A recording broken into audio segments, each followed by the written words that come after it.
Hi guys, we love you here. A little update on Savannah. And she went missing, as we know, on January the 4th, 2019. Well, there has been a little update. There was surveillance footage recovered. Oh yeah. Now, since her remains have been found, now they have surveillance footage. There are a few people in the neighborhood that have come forward with this evidence. And who knows why this footage had not been disclosed much earlier, as this could have saved some grief and despair. Well, we are glad that the evidence is out now, but police are not releasing this footage. It is video. It is actual video.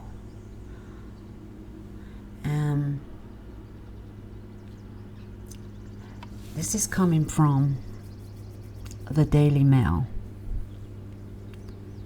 The police now have absolute proof that this mother of four was last seen alive entering the residence of David Sparks, 23-year-old, on January the 4th. And this comes in the form of surveillance footage from a neighboring home that sees Savannah entering the home, but she never leaves.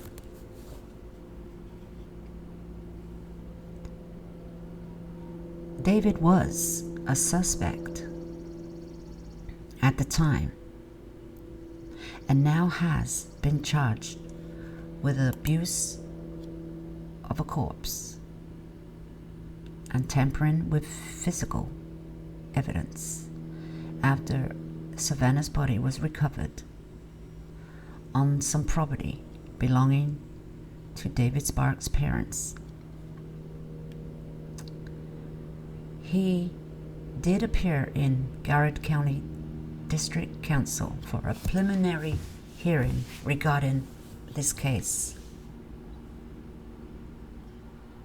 And as we know, we have details of her body in the state it was recovered. Now, with this new evidence, additional picture emerges regarding what happened that night. The locals in the area, the neighboring area, who had recently spoke to the dailymail.com, anonymously, in fear, of course, said that David Sparks was the sort of guy that if you don't do what he wants, he gets mad and loses it. According to the Insider, well, we all knew that she had left with 3 men from a bar on January the 4th, early hours of the morning. This insider says they took advantage of a drunk girl that night, and that the 2 guys left her alone with David Sparks. And this is what they're saying. They took cellular phone video of her. Oh yeah. These guys were probably laughing. Yeah. They took advantage of her. You see, I don't know if she was drugged. They gave her a drink and they put a drug in it. Something like a day rape drug, a drug. Now that's my opinion. Because,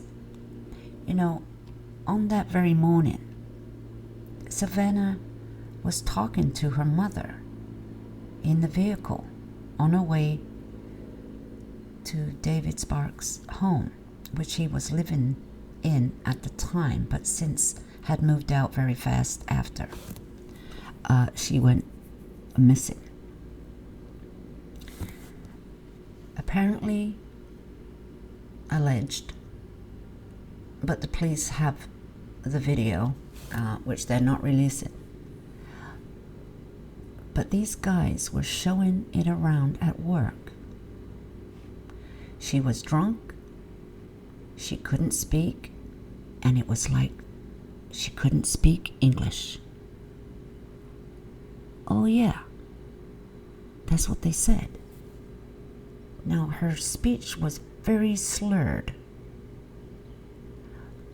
But on the surveillance video of her walking out of the bar, around the area from the bar, she was holding on to that black guy's arm. She was standing up. There's other pictures of her just standing there with her arms folded. And she was walking. And then there was the telephone call to her mother. Now, her mother doesn't say that she couldn't talk properly. Her words were slurred. She was out of her mind. She was so drunk. Her mother never said that. And her daughter said she would be home soon. And she's with a few friends. That's what her mother said. And another neighbor said that she is haunted. She is very much haunted now. Because on that night, Savannah went missing. The early hours of that morning, she heard screaming. Yes, she heard screaming. And she knew it was coming from David Sparks' home. Oh yeah. And she knew something bad had happened there. She said she never came out of that home alive. And this person told the police when they came searching his home. And then David Sparks reportedly moved out of his rental home on January the 10th. And this was before the police first came to search the property. And neighbors record that he was in and out of that house, taking things out, furniture and rugs. And there was a lot of activity at that house before the cops came. And they say that David Sparks never returned to that residence as he moved back with his parents. And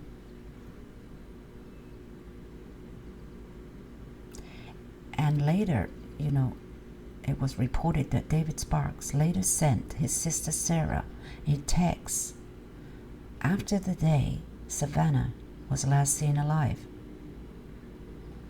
asking her to buy another rug. And that rug that he replaced, that was missing, was recovered with Savannah's remains. And surveillance also has recovered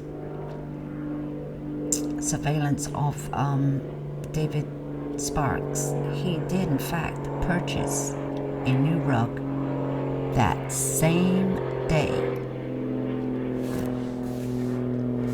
And as we know, Savannah's remains were eventually recovered in a shallow 19 inch grave. After Alan Sparks, the suspect's father, alerted authorities to a foul smell coming from his backyard. And of course, the police have no comment.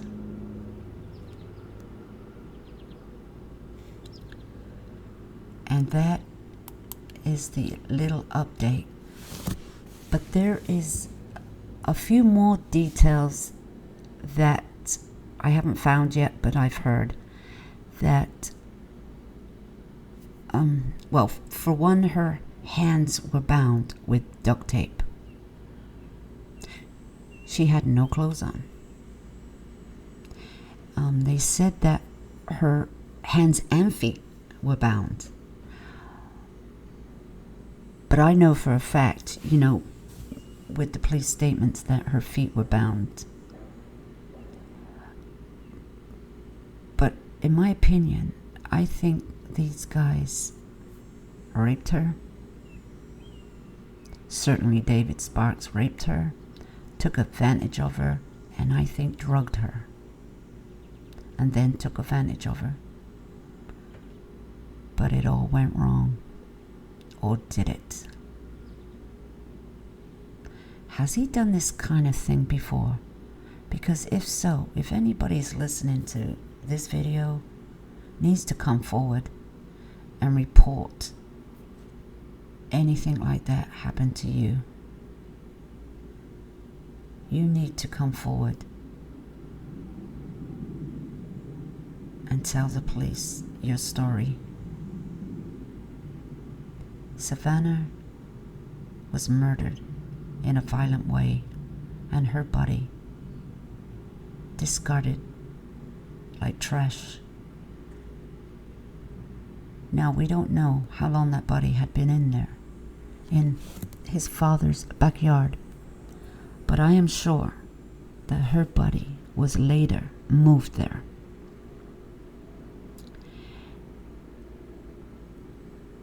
At some point, I know it was January at the time that Savannah went missing, and this is only happened a few weeks ago that her remains have been found because of a foul odor. Now, I don't know why his father couldn't smell that smell before. Now, we know the autopsy was done, and I guess they'd be able to tell if Savannah's body was frozen and thawing out, how it was kept, maybe in a suitcase or something, or was kept in a freezer, because where else would he keep this body, you know, a corpse? Where would he store it? Now, he obviously had put it somewhere, and as we know, he moved out of that house on the 10th of January. Now, he put that body somewhere, and it is now located at his father's home. So guys, that's the update of this case, and thank you for stopping by, and don't forget to like, share, and sub to my channel, and press the notification bell so you can all be notified on my upcoming videos, and I'll see you in the comments.